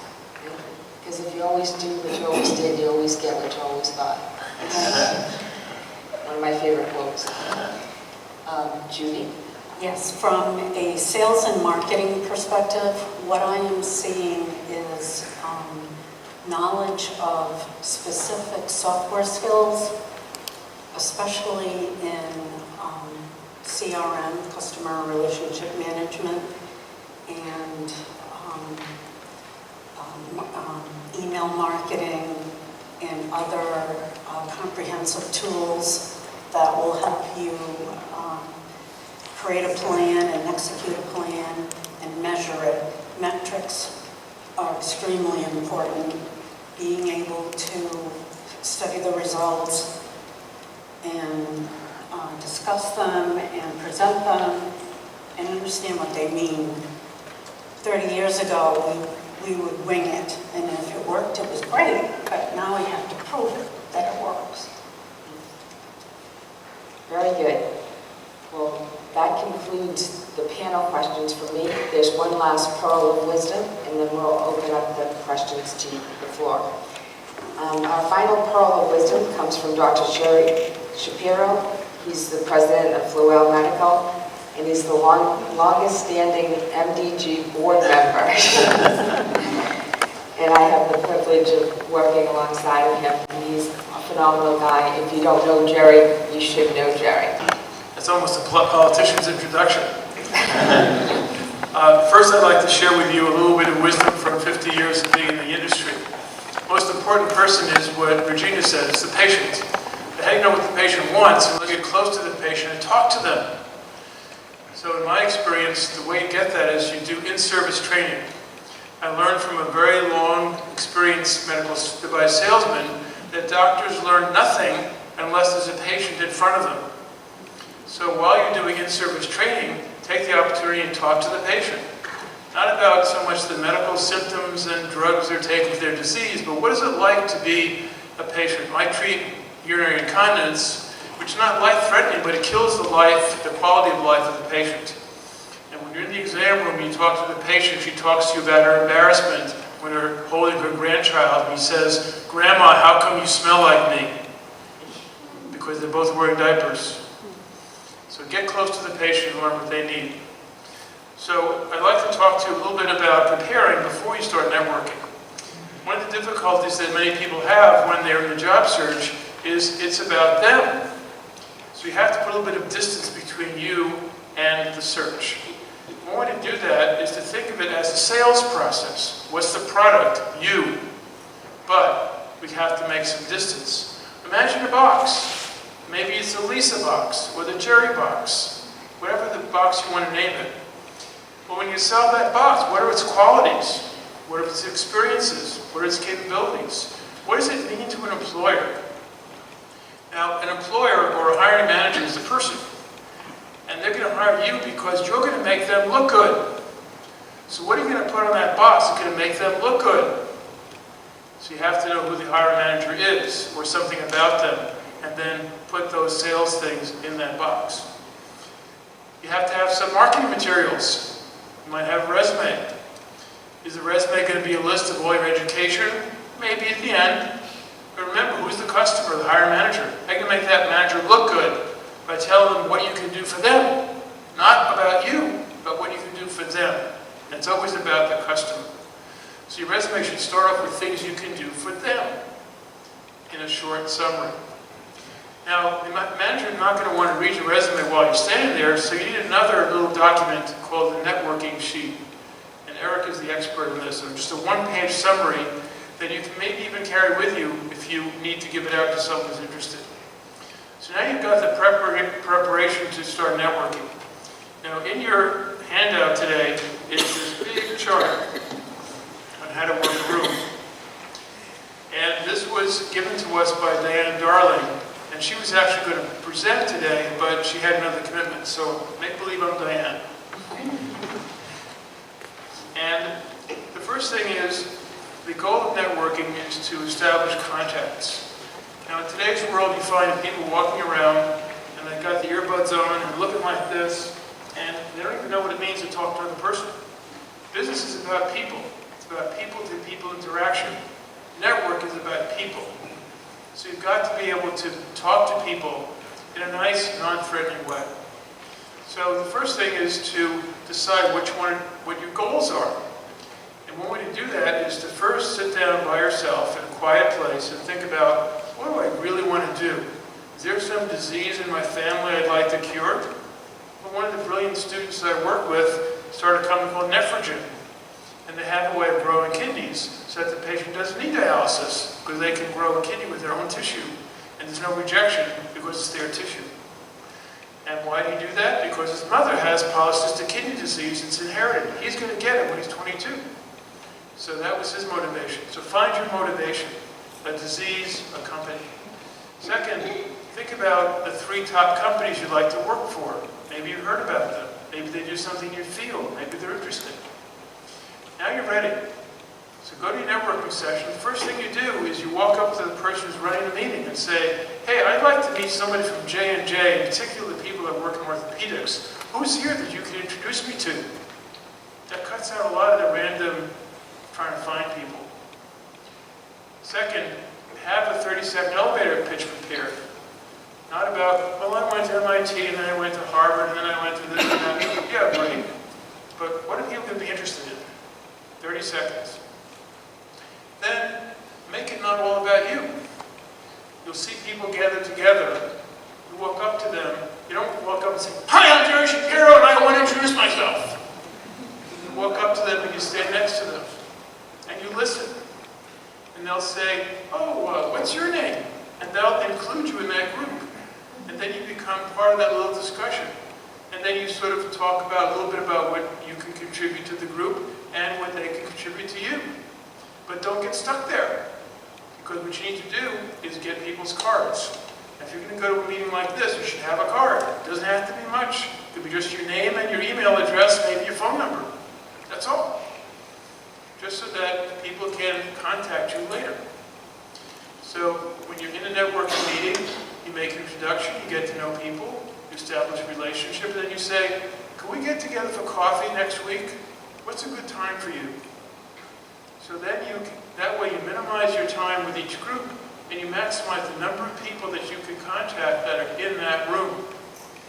When you're done with that session, you should have a bunch of cards. Don't just put them in your card catalog. Go and email those people or call those people. Maintain the contact. Now, every one of us has hundreds of people that we know. I have 6,000 that I know in the medical device industry. There's probably someone that's in that target company that you want to know, that can introduce you to the hiring manager. So use that networking opportunity, don't let it go. And finally, when you get to the hiring manager and get the interview, it's all about them, not about you. So what can you do for them? How can you make them look good? How can you make them get their next promotion? Because you're selling yourself as a promoter of them. And they'll hire you because they want to get ahead, and you're the tool. Okay? So that's about networking. How to work a room, it's all here step by step. Follow that, and you'll be in your next job before you know it. Thank you. I want to call Stan Wharton up here. He is our membership chair for MDG. And he was out there busily handling people's registrations, so he wasn't able to talk earlier. I hope you're enjoying the meeting. I hope you're benefiting from this great panel that Lisa's put together. That's a little bit of what MDG does. We're a member of individuals, not companies. We try to connect with each other, and even our sponsors try to connect with us too. So it's a group that is trying to learn from each other and learn from our speakers. Our support to put all these on is through our sponsors, our members, and those of you who just come to a couple of meetings, that's how we are able to present this. If you do want to become a member, we encourage you to go to the website. As a member, you'll get access to all the other members and to all the sponsors. And we do have 3 levels of membership. If you're a student, we have a very inexpensive membership. And if you want to be just an annual member, we also have a gold membership. All of those are explained on the site. I want to be short. I know you have a lot of questions for the panel. But if you want to become an MDG member, we'd appreciate you joining. Thanks very much. I was going to say, I didn't think of every question. I gave you quite a few. I also want, if you can pass cards down to your left, we're going to be using that for the drawings at the end. So if you can get your card out, and don't leave before you get your card and your survey. Hi, my name is Jim Bautel. Regina, during your talk, a number of times you mentioned the differences between a coach and a mentor. And can you elaborate on that a little bit? Well, I'm going to leave the distinction to Lisa since she's a coach. But a mentor is really in terms of looking out for you. And they're going to be advising you in terms of your career or whatever you want to talk to them about. And usually it's someone you see on a regular basis, maybe at the beginning, or depending on the situation. It may get less, but you're always kind of keeping in touch. And you can have more than one mentor. This is depending on what there's, they can help you with. And I'm going to defer the question of the coach, since we have an expert here. A coach can help you not only in your work life, but also your personal life, to have work-life balance in other situations. A mentor is usually somebody who's in the industry, who maybe works with you, for you, or works with another company. And a mentor and a coach can provide similar roles. Typically, you pay for a coach, you get a mentor gratis because it's a friend or a favor or something to that effect. But that's probably the biggest differences between coaching and mentoring. Thank you for the question. Thank you.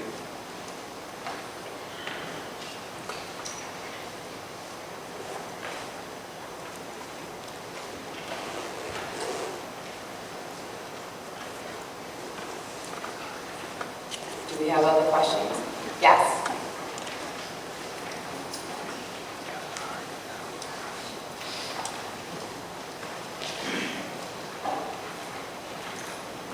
Hi, my name is Rebecca Siegel. I was curious, what advice would you give to someone trying to break into this industry that is at a senior level, but really doesn't have any experience in a regulated industry, no missiles or anything? Also, I'm a quality engineer, and with being quality, it seems like, it's definitely a requirement to, know all these regulations and all that. So I wasn't sure what advice you may offer. Do one of the engineers want to answer that question? I would say persistence is one of the key factors. I would say networking we talked about. But so for me, how did I get into Shire, so a biotech, a pharmaceutical company from medical device? It took a lot of networking, a lot of contacts, and you need to find the right recipient of what you can offer to the table. Somebody who's, I'll say, more enlightened, who can appreciate the value of what you can bring and how your skills and experience are infinitely transferable to their current organization and current need. And so for me, it just took a while to find the right environment where they could appreciate what skills I had, how that could solve a problem that they needed to address in their new organization.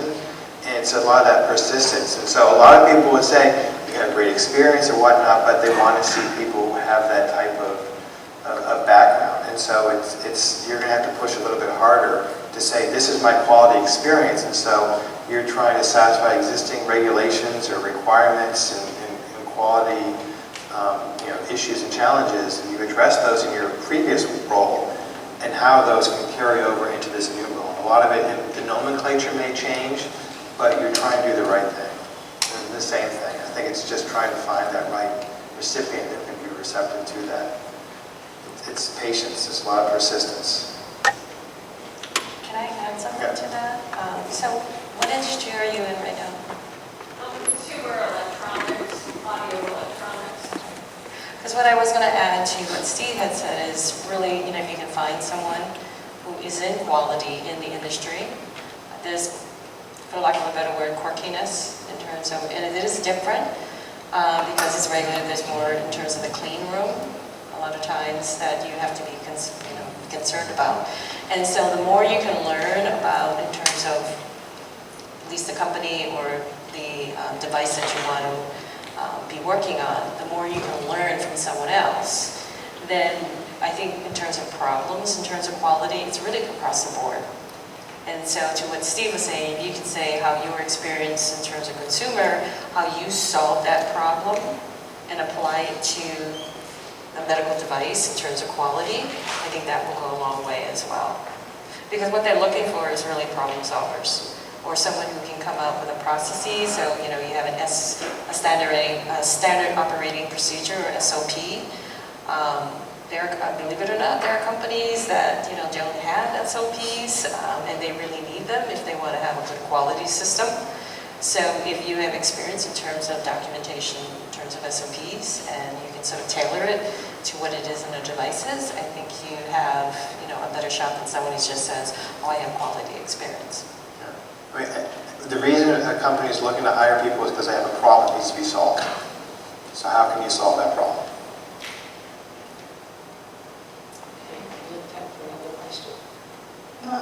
Hi, my name's Laura Tarzenbach, and I currently work at Dubuque, so I need to talk to you. In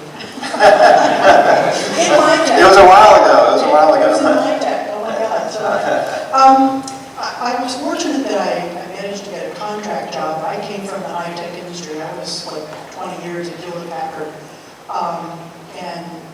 and there was a technology need for my skills. But I was wondering if any of you on the panel could help. This kind of is an add-on to the question we just had.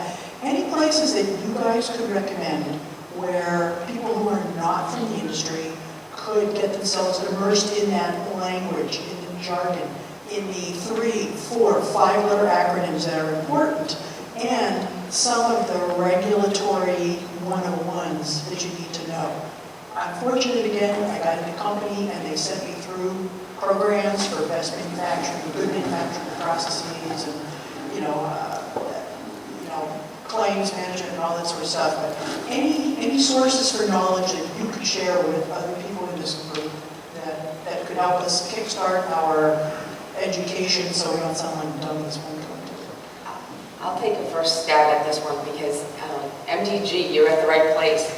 This is where you'll learn the jargon, and each month is a different topic, and so it might be one focused on regulatory, one focused on marketing, one focused on different things, but this is your MBA in medical devices happens right here at MDG every month. I would have to agree with Lisa. I mean, you can find people that you know, and generally people will say, well, I don't know anybody in medical devices. And go to your network, because you don't know in terms of a friend who may, the spouse, the girlfriends, it could be a cousin that is in the medical device. So you're doing the networking where you say, do you know anybody who's in a medical device, who's in regulatory, who's in quality, and can you connect me with them? And you just ask them, I'm interested in it, I'm interested in learning, what you do, some of the jargon, so that, I'll be able to speak intelligently with, a person in that industry. And just find a lot of people until, the jargon becomes sort of like natural to you. I do have one caveat on that is that sometimes companies have their own acronyms, which may not be the same as another company. But the general acronyms do like FDA and some of the other things are standard, but just be aware that sometimes the acronyms that one company uses may be totally different from another company, but still means the same thing. Yeah, I have a little follow-on to that. So I got a recruiter contacted me and sent me a job description. It was supposed to be anonymous, but they had a couple of acronyms in there. So I searched on the acronyms, and I found out the company. I told the guys, so is it for this company? Oh yeah, okay, I should find out. So to that point. But the second thing is I know, so this is not MDG, but this is Mass Bio, so Massachusetts Biotechnology Council. They are a very large organization, and I know they had like biotech for dummies type courses, like one-day things where you can kind of learn everything from a biotech perspective, and that's primarily geared towards more investors and like business development people who can do the deals but don't really understand the underlying technology or oncology or whatnot. So I wouldn't be surprised if, given the plethora of combination products, and the drug device combination products, I would, obviously MDG would be the first place, but also look at Mass Bio. They may have something on combination products or something with devices, because all the biotech people need to start to know devices. And so I would also go there. And in addition to Mass Bio, which is more in the form of biotech, there is also called Mass Medic, and that's focused on devices. Yep. So it's a separate organization. I would recommend an obvious tool like LinkedIn if you're looking for someone who works at a particular company or someone who specializes in a particular skill. Sometimes you might be surprised the people you find and who you both know. And that's an easy way to send a message and ask for help.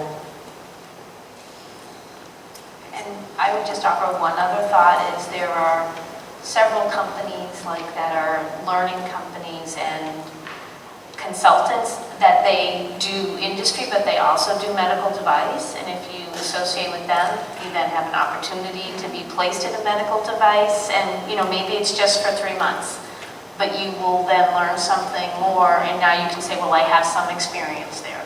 And that can be a way to sort of bridge that gap. Thank you for the question.